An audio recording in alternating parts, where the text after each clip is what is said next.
Deputy CM Manish Sisodia और पूर्व मंत्री सत्येंद्र जैन को समन जारी किया गया है।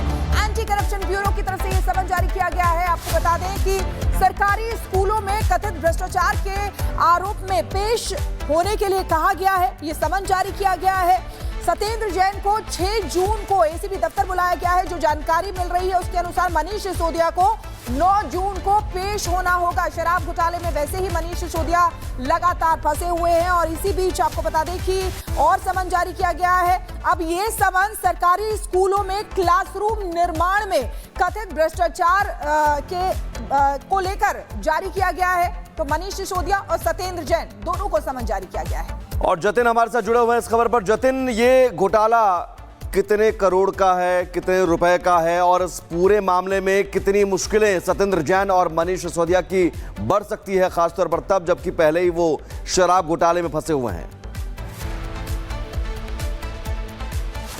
बिल्कुल, देखिए ये घोटाला तकरीबन 2000 करोड़ रुपए का है और इस घोटाले में एसीबी जो कि एंटी करप्शन ब्यूरो है उन्होंने एफआईआर दर्ज की थी और एफआईआर दर्ज करने के बाद एसीबी ने इस पूरे मामले में जांच शुरू की और जांच में पाया गया कि जो कॉन्ट्रैक्ट दिए गए थे क्लासरूम को बनाने के लिए, तकरीबन 38 कॉन्ट्रैक्टर्स को कॉन्ट्रैक्ट दिए गए और उन कॉन्ट्रैक्ट को देने में भी जो पालन किए जाने चाहिए एक सरकारी कॉन्ट्रैक्ट को देने में, उन पालनों का भी उल्लंघन किया गया और कहीं ना कहीं जो क्लासरूम 2018 तक बनकर तैयार हो जानी थी वो क्लासरूम तय समय से बहुत समय बाद तक उसका कंस्ट्रक्शन चलता रहा, जिस कारण से उस क्लासरूम को बनाने की जो लागत थी वो 5 गुना बढ़ गई और यही कारण था कि इस पूरे मामले में जो शिकायत है वो एसीबी को मिली थी और उसी शिकायत के आधार पर एंटी करप्शन ब्यूरो ने इस पूरे मामले में पहले तो एफआईआर दर्ज की और अब एफआईआर दर्ज करने के बाद जो इनिशियल इन्वेस्टिगेशन की उसमें तमाम सबूत सामने आए हैं और उसी बेसिस पर चाहे वो मनीष सिसोदिया और सत्येंद्र जैन हो, इन दोनों को सम्मन जारी कर दिया गया है। सत्येंद्र जैन को 6 तारीख को एंटी करप्शन ब्यूरो के आगे पेश होना है, तो वही मनीष सिसोदिया को 9 तारीख को पेश होना है।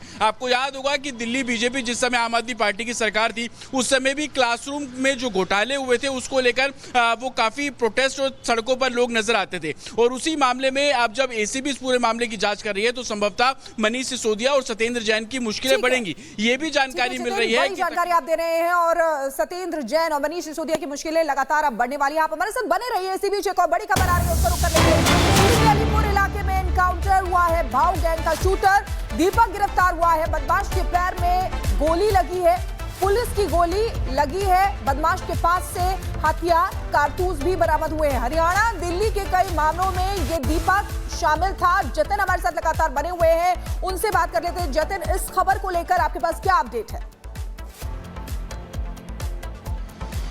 बिल्कुल, देखिए बेगमपुर इलाका है जो कि रोहिणी के अंदर आता है, वहां पर देर रात एक एनकाउंटर हुआ। एनकाउंटर स्पेशल सेल ने किया। दीपक जो कि भाऊ गैंग से जुड़ा हुआ था और पिछले 1 हफ्ते पहले दीपक ने सोनीपत के अंदर एक व्यापारी के ऊपर 15 गोलियां चलाई थी और उसी मामले में वो लगातार वांटेड में चल रहा था। जानकारी मिली थी कि बेगमपुर का इलाका है। हालांकि अगर मैं आपको तस्वीरें दिखाने की कोशिश करूं, यहाँ से तकरीबन 1.5 से 2 किलोमीटर दूर वो रोड है जहां पर वो एनकाउंटर को अंजाम दिया गया और इसी रोड पर आने की जो जानकारी है वो स्पेशल सेल को मिली थी। ट्रैप लगाया गया। पुलिस के ऊपर दीपक द्वारा फायरिंग भी की गई। जो जानकारी मिल रही है तकरीबन 5 राउंड जो फायरिंग है संभवतः वो की गई थी और उसी आधार पर एनकाउंटर किया गया है। दीपक भाऊ गैंग से जुड़ा हुआ है। भाऊ गैंग का जो सरगना है जिसको भाऊ के नाम से जानते हैं, वो विदेश में बैठकर दिल्ली, एनसीआर और हरियाणा के जो कुछ राज्य हैं वहां पर अपनी आपराधिक गतिविधियों को बढ़ा रहे थे। दीपक जो कि ड्रीडेड अपराधी भी है, दिल्ली के अंदर भी वो कई आपराधिक वारदातों को अंजाम दे चुका है। बेखौफ इतना था कि जैसा कि मैंने आपको बताया कि कुछ हफ्ते पहले रोहतक के अंदर भी उसने एक व्यापारी पर गोलियों से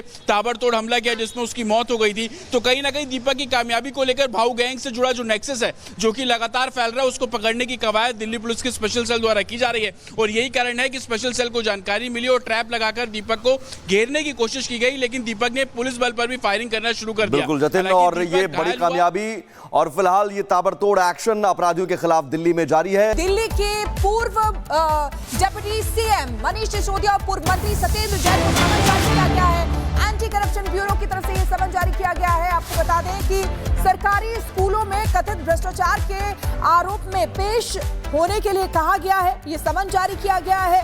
सत्येंद्र जैन को 6 जून को एसीबी दफ्तर बुलाया गया है। जो जानकारी मिल रही है उसके अनुसार मनीष सिसोदिया को 9 जून को पेश पेश होना होगा। शराब घोटाले में वैसे ही मनीष सिसोदिया लगातार फंसे हुए हैं और इसी बीच आपको बता दें कि और समन जारी किया गया है। अब ये समन सरकारी स्कूलों में क्लासरूम निर्माण में कथित भ्रष्टाचार को लेकर जारी किया गया है। तो मनीष सिसोदिया और सत्येंद्र जैन दोनों को समन जारी किया गया है। और जतिन हमारे साथ जुड़े हुए हैं इस खबर पर। जतिन, ये घोटाला कितने करोड़ का है, कितने रुपए का है और इस पूरे मामले में कितनी मुश्किलें सत्येंद्र जैन और मनीष सिसोदिया की बढ़ सकती है, खासतौर पर तब जबकि पहले ही वो शराब घोटाले में फंसे हुए हैं?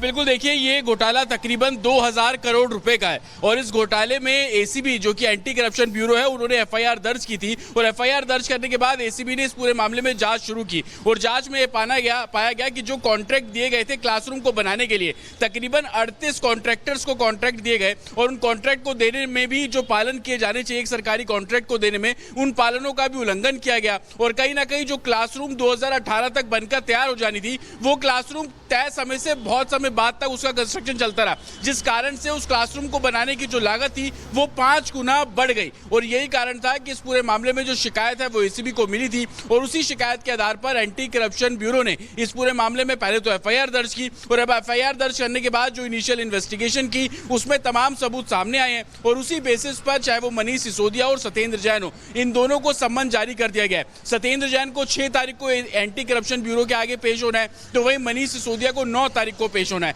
आपको याद होगा कि दिल्ली बीजेपी जिस समय आम आदमी पार्टी की सरकार थी उस समय भी क्लासरूम में जो घोटाले हुए थे उसको लेकर वो काफी प्रोटेस्ट और सड़कों पर लोग नजर आते थे और उसी मामले में अब जब एसीबी इस पूरे मामले की जांच कर रही है तो संभवतः मनीष सिसोदिया और सत्येंद्र जैन की मुश्किलें बढ़ेंगी, ये भी जानकारी मिल रही है। जानकारी आप दे रहे हैं और सत्येंद्र जैन और मनीष सिसोदिया की मुश्किलें लगातार अब बढ़ने वाली है। आप हमारे साथ बने रहिए। इसी बीच एक और बड़ी खबर आ रही है, उसका रुख कर लेंगे। अलीपुर इलाके में एनकाउंटर हुआ है। भाऊ गैंग का शूटर दीपक गिरफ्तार हुआ है। बदमाश के पैर में गोली लगी है, पुलिस की गोली लगी है। बदमाश के पास से हथियार कारतूस भी बरामद हुए हैं। हरियाणा दिल्ली के कई मामलों में ये दीपक शामिल था। जतिन हमारे साथ लगातार बने हुए हैं, उनसे बात कर लेते हैं। जतिन, इस खबर को लेकर आपके पास क्या अपडेट है?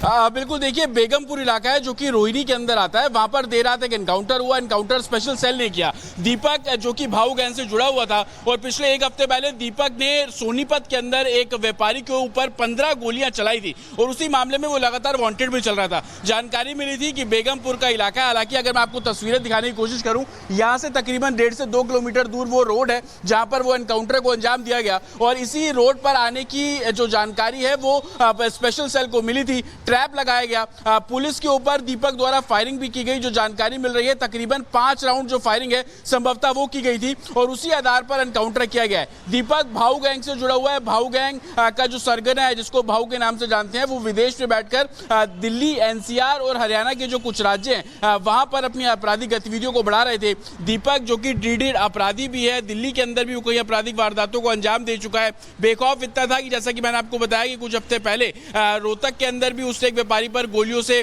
ताबड़तोड़ हमला किया जिसमें उसकी मौत हो गई थी। तो कहीं ना कहीं दीपक की कामयाबी को लेकर भाऊ गैंग से जुड़ा जो नेक्सस है जो कि लगातार फैल रहा है, उसको पकड़ने की कवायद दिल्ली पुलिस की स्पेशल सेल द्वारा की जा रही है और यही कारण है कि स्पेशल सेल को जानकारी मिली और ट्रैप लगाकर दीपक को घेरने की कोशिश की गई, लेकिन दीपक ने पुलिस बल पर भी फायरिंग करना शुरू कर दिया। बिल्कुल जतिन, और ये बड़ी कामयाबी और फिलहाल ये ताबड़तोड़ एक्शन अपराधियों के खिलाफ दिल्ली में जारी है।